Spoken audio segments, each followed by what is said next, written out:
Okay, the legal solutions. Now, if you have been paying attention, you'll notice that there's no joke here as we go into the legal solutions, because attorneys are mocked enough as it is, so I didn't want to give you any more ammunition. So, okay, the legal solutions. So we're going to talk here just about some basic estate planning things, powers of attorney, directives to physicians, and then wills, and see if there's any solutions to some of the problems I presented tonight. Okay, powers of attorney. So powers of attorney are documents that are effective while you're alive.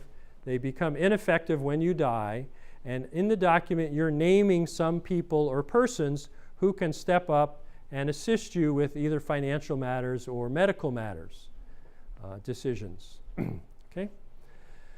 So if you have those, go home tonight and look at your powers of attorney and see who you have named. Is it still the persons that you may want to be the ones who are going to step in and assist you? So who have you named? And then look to see when is the power of attorney effective. Okay. Traditionally, powers of attorney have sprung into effect if you have or when you become incompetent. So you need a letter from your doctor that says that you're no longer able to manage your own affairs, and then the person you've named can take the power of attorney along with the letter down to the bank and do business. So that's not real helpful, you know, if you just want somebody to take care of something and help you out. My wife called me a few months ago and said, would you call the phone company? They won't talk to me because the phone's in your name. Okay? So we have a power of attorney that's effective immediately. So I could have said, well, dear, just fax them a copy of the power of attorney. It's effective immediately. They'll talk to you. I didn't do that. I called the phone company, and she really appreciated that. But I could have suggested that she send it in. So look to see when your power of attorney is effective. As to the person you have named, if it's your spouse, the chances are that your spouse is aging at about the same rate you are. Okay, one day at a time. And when you get to the place where you're rolling out of bed one morning and you were supposed to sign something and you're thinking, oh dear, it's one of those days, I don't think I can really do this. Can you go ahead? And she's rolling out of the other side. She's saying, oh dear, I don't know if I can.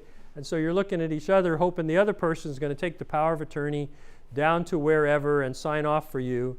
And you're both thinking the same thing. So I suggest that you might want to consider naming your spouse and someone else as a co-agent with your spouse, so that you're not in the same predicament of somebody having to go to the doctor and get a note from the doctor before the next person in line can step up and help you. So even if your power of attorney is effective immediately and the person you've named, that means the person you've named can step up and without a letter from the doctor go take care of something for you. But if that person is feeling just as lousy that day as you are and unable to do it, then that person is going to have to get a letter from their doctor or sign a resignation or something before somebody else is going to be able to stand in for you. So if you name somebody as a co with your spouse and your spouse doesn't feel like that's a good day, then the co-person could go take care of the matter without having to visit the doctor first. That was a mouthful, but I see you're shaking your head, so I think you got that. Okay, so look and see when it's effective, who's your agent. You might want to consider co-agents. I had a lady come to my office and say, can you tell me how this works? My sister is the power of attorney for mom, and she's been doing it for a few years, and I just asked her, how's mom doing on her money? Does she have money left to keep going? What's going on? And she said, well, actually, it's none of your business. Mom appointed me. If she would have wanted you to know, she would have appointed you, and she didn't. So mind your own business. So she said, is there any way that I can, make her tell me? Well, actually, the power of attorney statute does have a remedy, and it says that any interested party, doesn't even have to be a relative, any interested party. So are you interested in your neighbor or whatever? But certainly for your mom, you can require a person who is an attorney in fact on a power of attorney to provide an accounting with 60 days notice.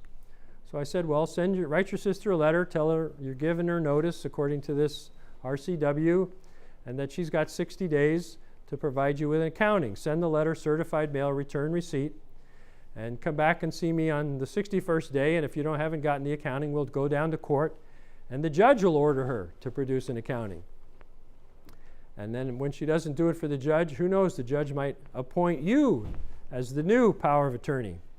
I said, be careful what you ask for, you might get it. So, but I'm sure you don't want those kinds of documents to create turmoil in your family. You want them to be transparent. You want them to be set up in a way that's going to share information with people you want it shared with, and have authorized people who can step in on whatever situation might arise, whether you're in the nursing home or the emergency room, or trying to handle something with the utility company or the life insurance company, and that they're authorized, or some other person, co-person, is authorized to get it taken care of.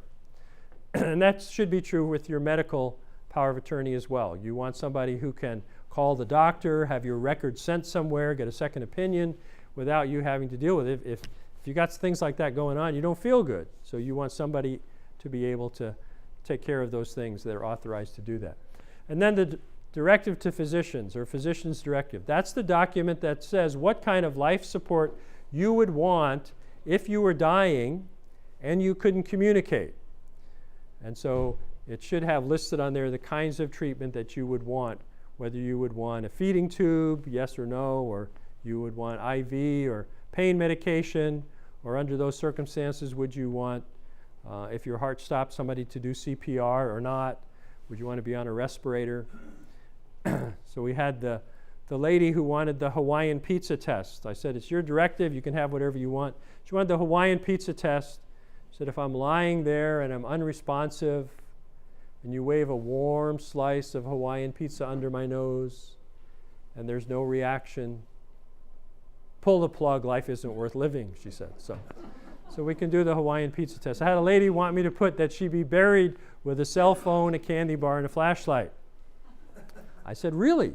She said, no, I was only kidding. But the Hawaiian pizza lady wasn't kidding. She wanted that, so that went on there. So it's your directive. We can address whatever fears or phobias you may have, or some real issues. For instance, I think Jehovah's Witnesses don't want blood products. So those kinds of things can all be addressed in your directive.